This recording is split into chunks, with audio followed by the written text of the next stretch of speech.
Selamat berjumpa Bapak, Ibu, Saudara-saudari, para pengikut setia Sampan. Saya Pater Doni KVSVD kembali menyapa Anda sekalian dimanapun saat ini Anda berada di dalam renungan harian. Tentunya harapan saya dan harapan kita semua, semoga berkat dan penyertaan Tuhan senantiasa menyertai kita sekalian. Saudara-saudari terkasih, apa itu Injil? Ini pertanyaan penting menurut saya setelah membaca dan merefleksikan kedua bacaan dari kalender liturgi hari ini tanggal 3 Mei tahun 2023 pada pesta Santo Filipus dan Yakobus Rasul. Apa itu Injil? Kalau kita mendengarkan dari bacaan pertama dari surat pertama Paulus kepada jemaat di Korintus, kita bisa memahami bahwa Injil itu sebagaimana yang terdapat dalam kitab suci, itu cerita gembira tentang Yesus yang telah wafat, namun ia pun yang telah bangkit dari antara orang mati. Tujuan dari wafat dan kebangkitan Kristus adalah demi keselamatan kita semua.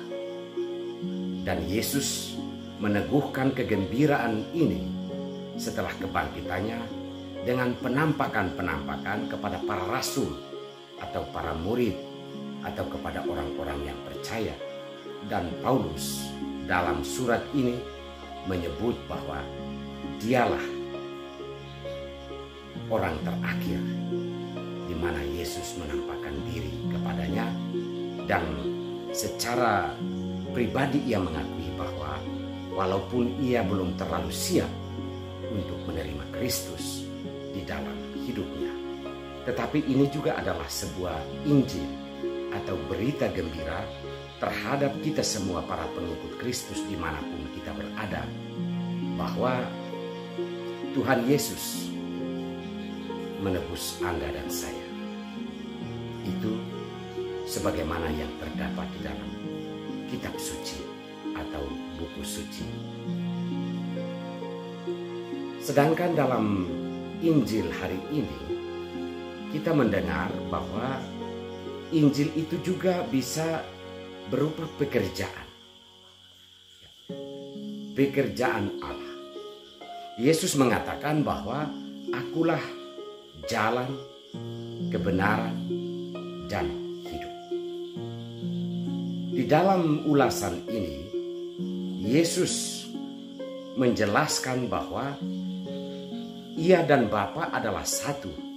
Maka apa yang ia lakukan itu sama seperti yang Allah lakukan untuk kita manusia.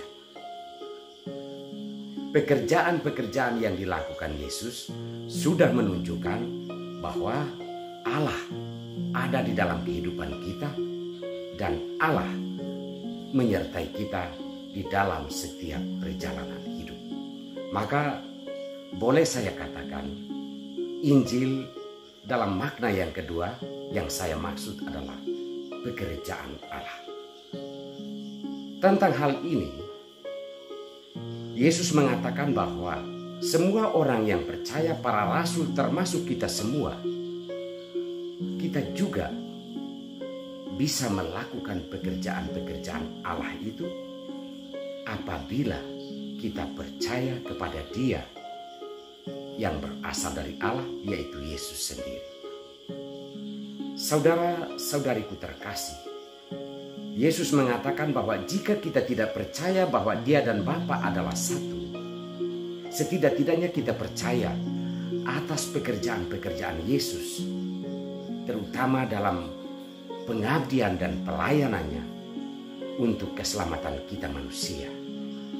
Kita tahu cerita tentang Yesus ini bukan cerita ilusi atau mitos, Tetapi bagaimana keberpihakan Yesus terhadap kemanusiaan itu jelas. Dan itu adalah tujuan dan maksud Allah dengan Injil.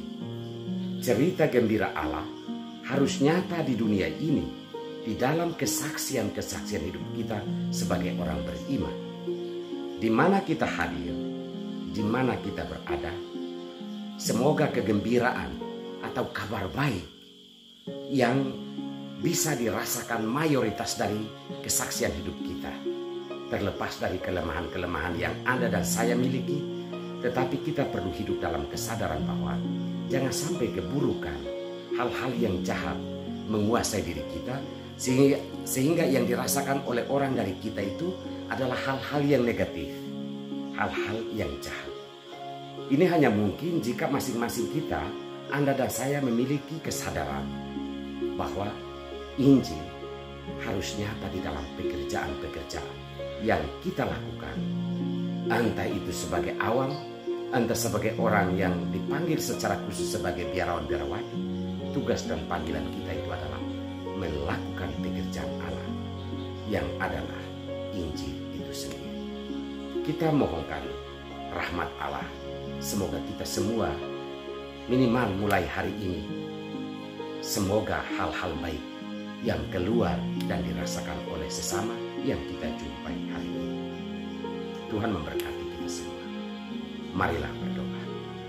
Allah Bapa yang Maha Kuasa, syukur dan terima kasih Engkau terus menerangi kami, menerangi jalan hidup kami dengan sabda-Mu.